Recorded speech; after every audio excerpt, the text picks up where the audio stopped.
about the research of happiness. So there was a study. Back in 2010 about happiness, and is often quoted that happiness increases with income upwards to all the way up to 75,000, and then it plateaus like this. Okay, so meaning after 75,000, it doesn't buy much happiness.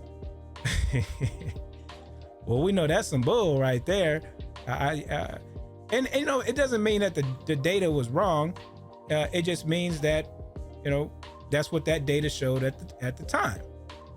And for those that have experienced higher levels of income,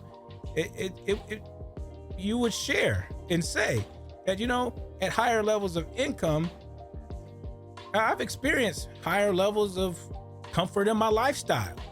Okay. And so leveling off at 75,000, sometimes it makes sense with folks. All right. Stay with me.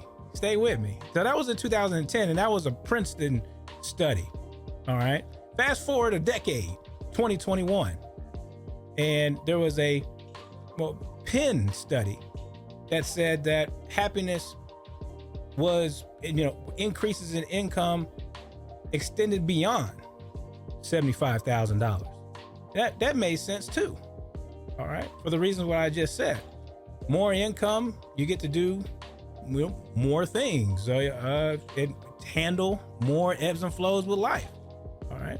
So that data, you know, was accurate in the data that it collected, but it was seemingly saying two different things.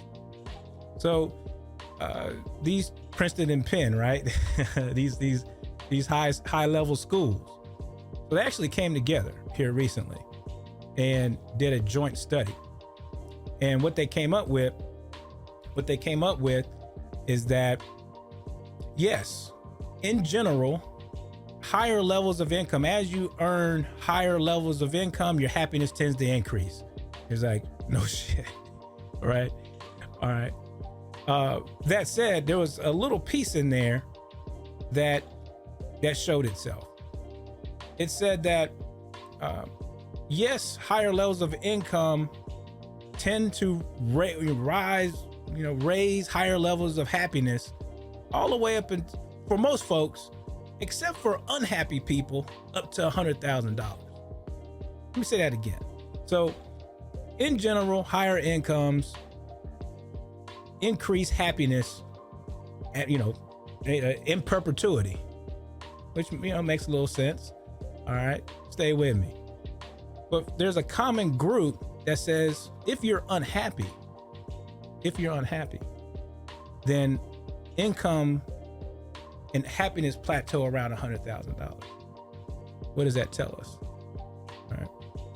It says unhappiness, you cannot buy what you don't know.